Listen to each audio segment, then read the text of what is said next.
Making a Disney Plus account is easier than you think. If you've ever wanted to enjoy Disney, Pixar, Marvel, Star Wars, and National Geographic all in one place, but you didn't know where to start, this video is going to guide you through it step by step.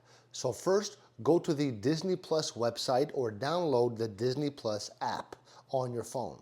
You're going to need to click sign up and choose the best plan for you. So whether it's the basic plan or the bundle with Hulu and ESPN.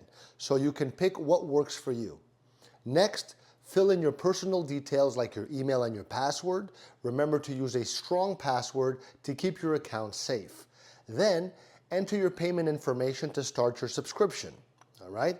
Now, once your account is set up, take a tour of the homepage to see all the amazing shows and movies. So try adding some to your watch list, all right? And don't forget to set up your profile for a personalized experience. So now that you're all set to stream the magic, get ready to enjoy endless entertainment with Disney Plus. If this video helped you out, leave me a like, comment, subscribe. Thanks for being here. Love ya. Ciao.